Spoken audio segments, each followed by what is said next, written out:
Dear student, आज हम लोग देखेंगे क्या, तो जैव नियंत्रण में सूक्ष्मजीव का क्या उपयोग है, इसको हम लोग जानेंगे कि बायो कंट्रोल एजेंट के रूप में सूक्ष्मजीव का कैसे प्रयोग कर सकते हैं। जैव नियंत्रण का मतलब हुआ कि हम लोग देखते हैं फसल का उत्पादन करते हैं, तो फसल के उत्पादन में क्या है कि काफ़ी ज़्यादा हम लोग पीड़कनाशी कीटनाशी का प्रयोग करते हैं। ये केमिकल्स होते हैं, ये अगर फसल के पर मौजूद कीट उसको ग्रहण करते हैं तो फसल भी उसे ग्रहण करते हैं और फसल के माध्यम से ये हमारे शरीर में आते हैं और हमारे शरीर में जैव आवर्धन उत्पन्न करके हमारे अंगों की क्रियाविधि को धीमा कर देते हैं। तो हमें इनसे बचना चाहिए। इसके जगह पर हम लोग सूक्ष्मजीव के द्वारा ही सूक्ष्मजीव को नष्ट कर दे तो वो बेहतर हो सकता है ना।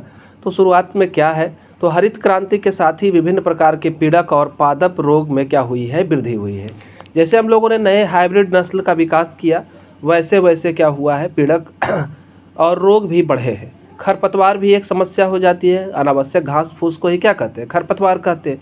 और इन सभी कारणों से हमारा उत्पादन क्या होता है, काफ़ी ज़्यादा प्रभावी होता है। तो इसी के लिए हम लोग जैव नियंत्रण का उपाय का सहारा लेते हैं, है ना, और बायो कंट्रोल का सहारा लेते हैं। रसायन के जगह पर हम इनका प्रयोग करते हैं। कहता है पादप रोग और पीड़क से जैव नियंत्रण, है ना, काफ़ी आसान होता है और इससे हमारा जो फसल नष्ट होता है लगभग 10% भाग वो बच सकता है। रासायनिक विधि से घाटा ही घाटा है, आहार श्रृंखला में पहुँचेंगे, नुकसान पहुँचाएंगे, समझ ही गए हैं। तो इसके लिए हम लोग परभक्षण प्रकृति का सहारा लेते हैं। हम प्रकृति में जानते हैं एक जीव दूसरे को खाते हैं और इसीलिए हम लोग इसका उपयोग कर सकते हैं। तो जैसे एफिड और मच्छर से छुटकारा पाने के लिए हम लोग क्या करते हैं, भृंग का उपयोग लेते हैं। सबसे पहले आप इंट्रोड्यूस कर देंगे क्या, तो जैव नियंत्रण क्या है इतना खाली बता देना है कि जीवों के द्वारा ही जीवों को नष्ट करके, है ना, बचाना ही क्या कहलाएगा, जैव नियंत्रण कहलाएगा। तो इसमें पहला उदाहरण भी देना है, सबका उदाहरण ही मुख्य है। तो एफिड और मच्छर से छुटकारा पाने के लिए बीटल या भृंग का सहारा लेते हैं, है ना। इनके शरीर पर लाल और काली धारियाँ पाई जाती है। और क्या है, ड्रैगन फ्लाई का भी उपयोग हम लोग, व्याध पतंग कहते हैं, इसका भी उपयोग कर सकते हैं। इसके अलावा सूक्ष्मजीव बैसिलस थ्रुएंजेंसिस, है ना, ये जीवाणु है और इसका प्रयोग हम लोगों ने कहाँ किया, कॉटन के पौधे पर किया, बीटी कॉटन तैयार किया और इसके वजह से कॉटन बॉल को नुकसान पहुँचाने वाले कीटों का हम लोगों ने नियंत्रण कर लिया, है ना।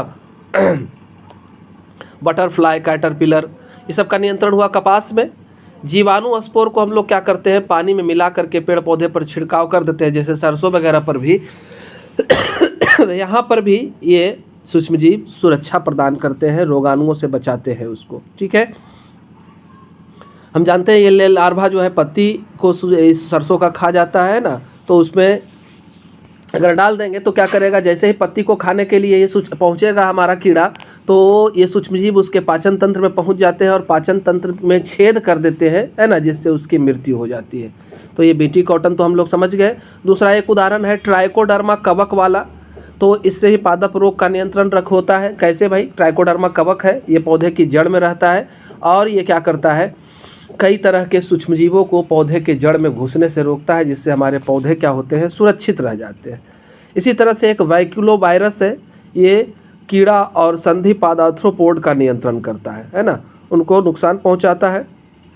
कैसे भाई, तो ये न्यूक्लियो पॉलीहेड्रोवायरस होते हैं और ये अंदर जा कर के उसे नष्ट करने का काम करते हैं, mRNA सिंथेसिस को प्रभावित करते हैं ये, ठीक है। अब आगे देखें कि जैविक नियंत्रण से फ़ायदा क्या है, तो लाभकारी कीट बचे रह जाते हैं और हानिकारक कीट जो है वो नष्ट हो जाते हैं। इस तरह से हम लोग हानिकारक कीटों का संरक्षण करते हुए, हानिकारक कीटों को नष्ट करते हुए लाभदायक कीटों का संरक्षण करते हैं और अपने फसल को सुरक्षा प्रदान करते हैं, अपने स्वास्थ्य को सुरक्षित करते हैं। इस तरह के व्यवस्था को ही IPM के नाम से जानते हैं, इंटीग्रेटेड पेस्ट मैनेजमेंट भी कहते हैं, है ना। समकालित पीड़क प्रबंधन इसे कहा जाता है और पारिस्थितिक तंत्र पर भी कोई बुरा प्रभाव नहीं पड़ता है, हमारा पारिस्थितिक तंत्र भी सुरक्षित रह जाता है। तो ये फ़ायदा है आपका जैव नियंत्रण से। हमारे वीडियो पसंद आए लाइक बटन ज़रूर दबाएं। धन्यवाद।